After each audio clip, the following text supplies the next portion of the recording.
Hi, everyone. Welcome back to Authors on the Air. I'm your host, James Latwell. And with us today, we've got Jim Fusilli. And Jim's got a new book out, A Song for Katy, Shayne. And I hope the iPad version does justice for you. It's a really fun read. It gives you an insider's view of the music industry that I think Jim is uniquely positioned to do. If you don't know Jim, he's a former Wall Street journalist, music critic, and turned novelist, three-time Shamus Award nominee. I mean, he's got chops in both worlds. So, Jim, welcome to Authors on the Air. Thanks very much, Jim. No, my pleasure. So, A Song for Katy, Shayne, I mean, really dives into the music industry and kind of the inside workings of what's going on. Can you tell folks a little bit about the story in the Song for Katy, Shayne? Sure. The book opens with our rock critic named Jack Fiorello turning 65, and he's told to leave his job. He's bought out. He's stunned. He just doesn't know what to do with himself. He's been a music critic for 4 decades, and he's really lost. He gets an email, I think it is, from a reader who asks him if he would assess the music of his long dead sister. Jack reluctantly listens to it, but he hears something in there, so he decides to look into it, and thus the story begins. Because what Jack finds is she may not have killed herself, as the police said, and that there's something not quite right with how she's been viewed in subsequent decades by the music industry. Yeah, I mean, she in the book she dies in 1977, and she's a singer songwriter in New York. What would that look like? What would that feel like in New York in that time? Well, that was one of the things I enjoyed about writing the book, because I was doing that at the time. I was a musician playing in Greenwich Village in the late 70s into the early 80s. It was a confusing time, because the scene that people came to the village to witness was over. Bob Dylan wasn't there anymore. Joni Mitchell wasn't there. Joan Baez wasn't there. The music scene was changing rapidly. Bruce Springsteen had arrived, which changed the role of singer-songwriter so thoroughly. CBGB's was a few blocks away, where the punk scene was thriving. So it was pretty chaotic. And it was very difficult to know how to present your music. The days of just standing there with your guitar were pretty much over.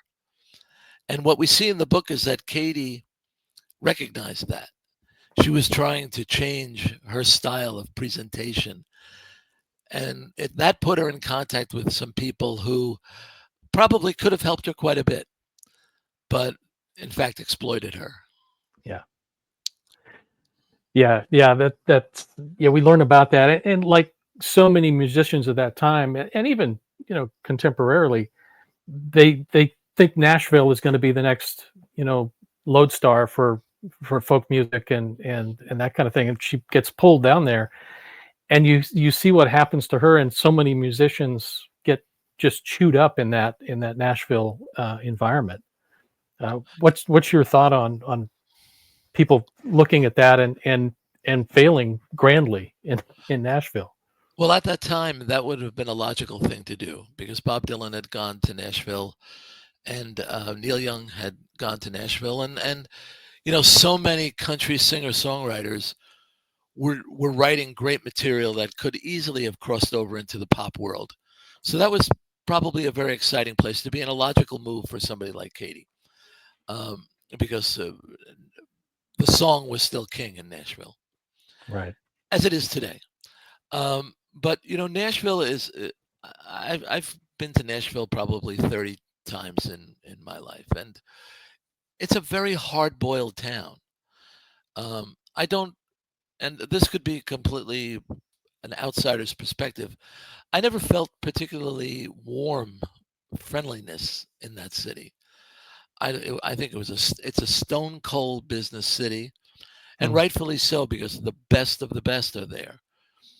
if you walk down the main streets of Nashville and you walk past any old bar, there's somebody in there knocking out great songs that are well arranged, singing them really well.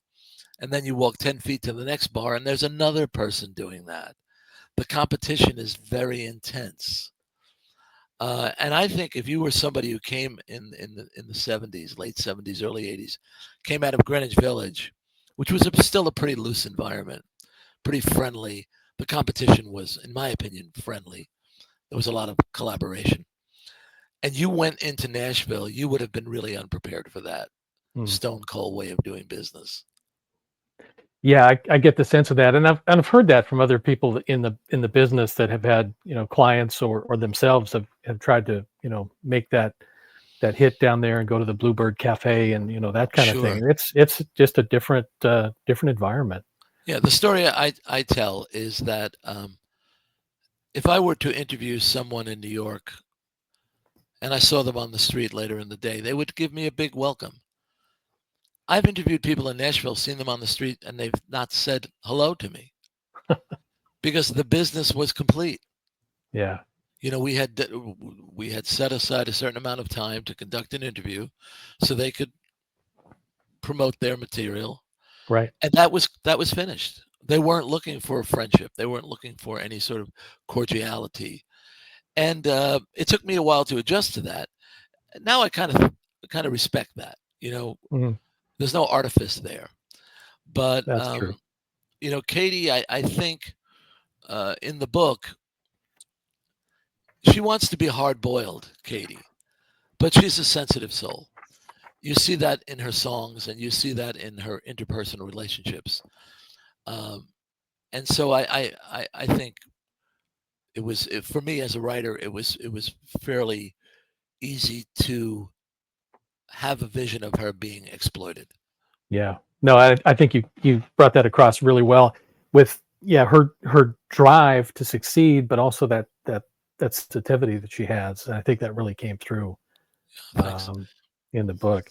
One of the things I really got a blast out of was these kind of references that you had of music at the time, like Dusty Springfield and that voice and that kind of thing. It's just like it immediately brings you into a place and a time that I think we can all remember. Did you do that consciously to kind of bring the reader into that environment, or is it just how did you work that? Because it pulled me in. And I think that's just the way I am. I mean, my former editor at the Wall Street Journal used to say that critics are born, not made.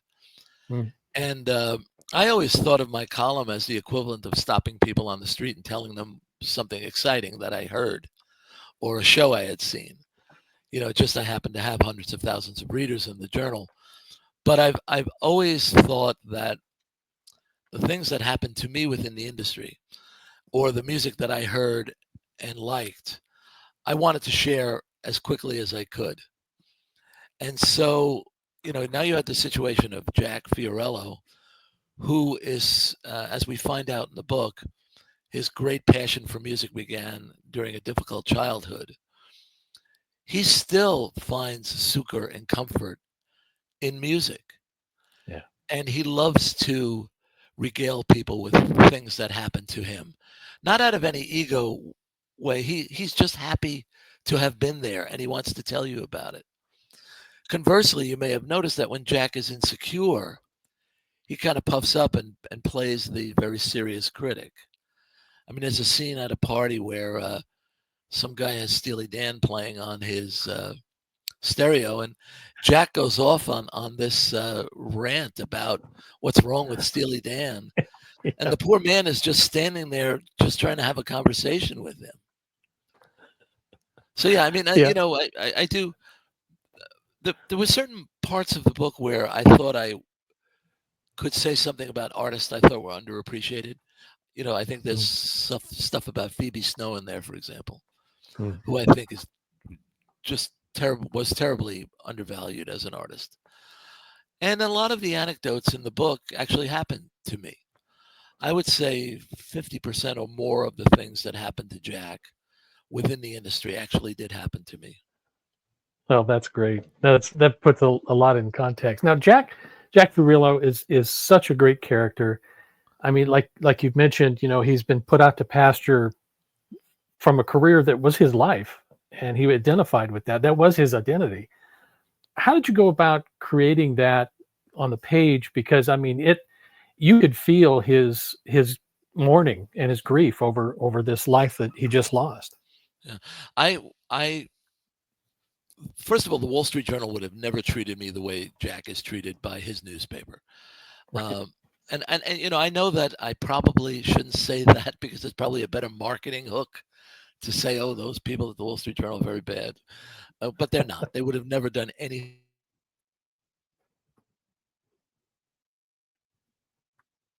a colleague. And the Journal was offering buyouts to some people Mhm. in their 60s. And I said to him, "Will you take the buyout?" And he said, "No." And I said, "Well, it seems, pretty generous." And he said, "I have nothing else to do. I Yeah. have done this my whole life. From college to now, this is the only thing I've done." So I went home that evening and I thought, wow, what would my life be like if I only did one thing and it was taken from me? Because in addition to being a music critic, I was a novelist. Hmm. Um, I'm a father, I'm a grandfather. I have a pretty well-rounded life. But I began to think what would happen if there was just one thing and it was suddenly gone. Well, I don't think you have to be a writer to understand how terrifying that is. Right. And so it was just a matter of showing Jack bereft and alone. And what happens? This lifeline comes in the form of a woman who's been dead for 3 decades. Right. And my wife says, my wife says this book is about rebirth. And I think she's right. I think Jack comes alive again. Katy comes alive again. And, to put, well, you know this, Jim, from your own books. You put these characters we're fond of in terrible situations, Right. and then we rescue them. I think the reader can feel our satisfaction in having done that.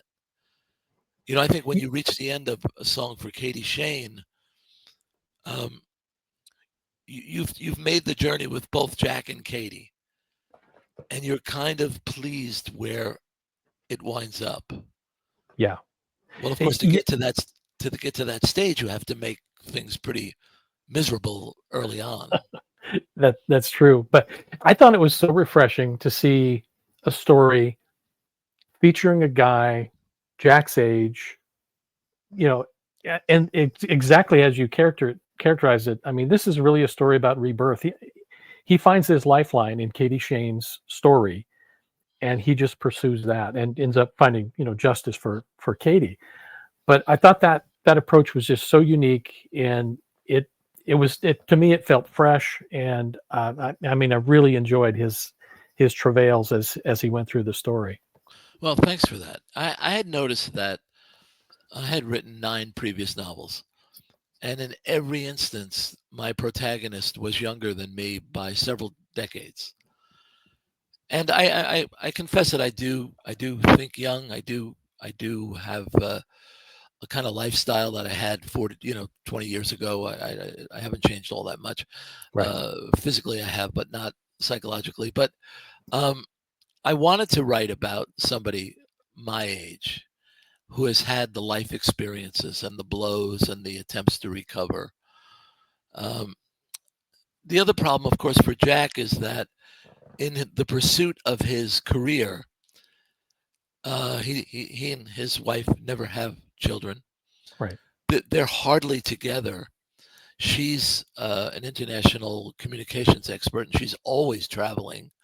Now he's out 5 or 6 nights a week at shows. They love each other and they get along, but they're basically roommates. Mm. And then there's a scene in the book, I think you might recall this, where he's in a restaurant with his attorney. And she says to him, "Do you have any friends?" And he doesn't really know how to answer that question. He Yeah. says the requisite number of friends for a critic is 0. But But that's not what she's asking. Her point is really, Jack, you're not a critic anymore. Right. Who are you?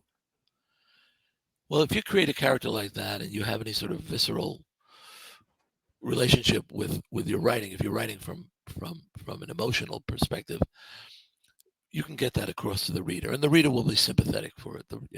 Number one rule of writing for me is trust the reader. Yeah. No, and I think you've gathered a great supporting cast for Jack in the book with Molly, like you said, and their relationship.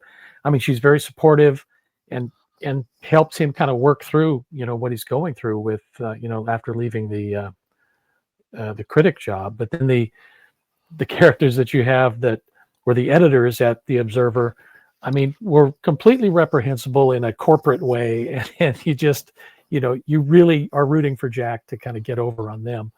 But I thought it was a great ensemble that came together in this story. So kudos. Thank you. Thanks. Yeah. So, I mean, New York features prominently in the book, and I really want to just go and follow Jack's footsteps all over the city. How important was that to you to kind of reflect that place and time for Jack in the story? Yeah, it was fun to be back there again. I'm a New York writer. I spent most of my life in and around New York City, and I'm at the stage now in my life where I see things that aren't there anymore. Mm-hmm. I'll go down the street and I'll remember the club that was there, or the bar that was there, or the restaurant that was there, and they're not there anymore. Right. And I don't see what's there. I just see what's in my mind. And Jack is the same way. He doesn't live really necessarily. He lives in the present until he's told he can no longer live in the present. Right. So there's just a lot of ambiance that you can in New York you can exploit. I find it a very kind-hearted city, but it can be gritty and tough, and so to put Jack in that environment, I think we all understand that Jack's a softie also. He's not at all prepared to do the kind of things that need to be done to do this investigation. When he talks to police, you can see that he doesn't really understand their jobs.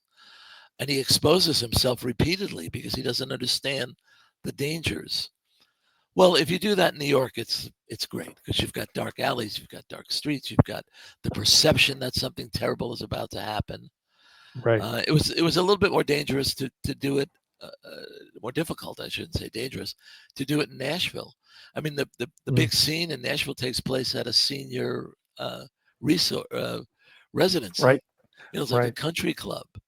And Jack has to confront someone in the most beautiful environment possible, Right. But yeah, New York is always a big part of my books. I love it. So, I mean, you're out on tour for the book now. You're on the West Coast. Where can people find you if they're looking for you, Jim? Let's see now. On Thursday night, I am at the Book Jewel.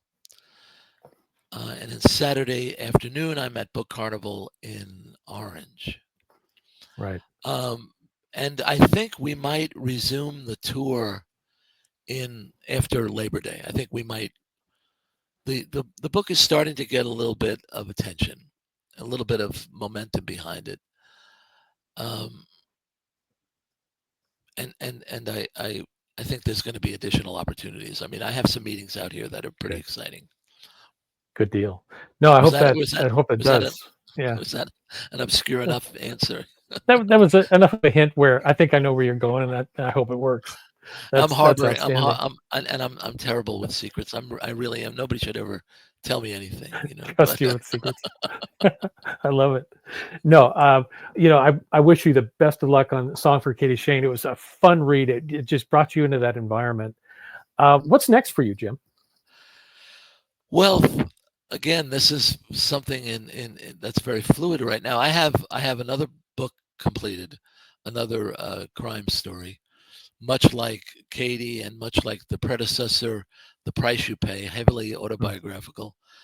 And then I've been working on a book for a very long time, it's been almost 9 years now, set in 17th century Rome. Wow. I'm having a very difficult time. I mean, I like it, but the industry doesn't seem to be that interested in a book set in 17th century Rome by a mystery writer who used to be a music critic. So, and then I have a collection of my Wall Street Journal columns, but there's a little bit of heat now to write a sequel to a song for Katy Shayne, which I kind of thought the story was finished, but maybe there's things Jack and Molly and the Susie the attorney can do. I don't know. It just it I've been doing a number of appearances, and it's surprising to me how many people say, are you going to write a sequel to this? Are we going to hear more from Jack? Yeah. I felt the story was complete, but I think there's enough meat out there that there's more that Jack has to offer. So I kind of hope, personally, I kind of hope you do. Well, thank you. Yeah. It's a few years ago, shortly after I left the Journal in 2018, which is one of the reasons why the book is set in 2018. I had a conversation with my wife, and I said, my career as a novelist is it's at best in stasis. My books don't sell in tremendous numbers. I have loyal readers, but there's not enough of them. What should we do? Should I continue doing this, or should I do journalism, or should I just say, well, I had a good career, and we decided that if I had to be a novelist, and I was going to be a novelist, and I had to write different types of books, because the books I was writing, as much as I liked them, weren't selling. And the industry had a view of me that I didn't think was commiserate to the quality of the work. I hope that doesn't sound arrogant, but I thought the books were better than they were being treated. And so, we sat down and came up with this strategy of writing crime stories based in autobiography, and then doing this book set in 17th century Rome. And so I was pretty content with that. I have somebody I work with named Erin Mitchell, and I said to her, Erin, this plan seems to be working, which I find in, I don't know about you, I find in life that a lot of plans sound pretty good and don't work. Right. I said, this one seems to be working. And so the idea of now doing another Katy Shayne, which I had no plan, I know what I want to do for the next at least 5 years. But what could you do, Jim? You know how this is. If you want readers and you want them to be happy and you want them to tell you, I want more. So, who's going to say, nah, I don't want. Yeah. I mean, that's the ultimate compliment is they like what they saw and they want more of it. So yes, that's fantastic. Jim, we're going to end up with something we call 3 quick hits, and it's 3 questions in your in Jack's point of view. Okay. What's his favorite drink or his cocktail of choice? Jack drinks Diet Coke because he felt that as a critic he had to have all his wits about him. Yep. How about now? This is the tough one. I usually ask this for everybody else. What's his favorite music? What does he like to listen to? Jack would say if it's good, he likes it. It's the only attitude a critic can have. I love it. You have to be scrupulous to conceal from your readers what you like. You can tell them what's good, but you can never tell them what to like. Got it. Love it. But we know Jack doesn't like Steely Dan. We know that. We know that. Yeah. And then finally, what's Jack's greatest fear?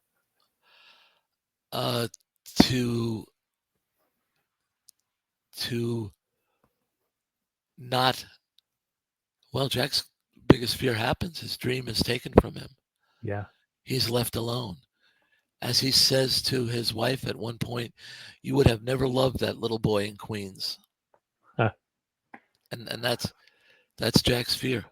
I think he states it. I think he says, I didn't want to be caught under my father's resignation and my mother's insanity. Mm-hmm. Yeah. I think Jack fears that psychologically he would revert to that lonely, alienated, and abandoned child. Yeah, that's well said. Folks, we've been talking with Jim Fusilli. Jim's book, A Song for Katy Shayne, is out now.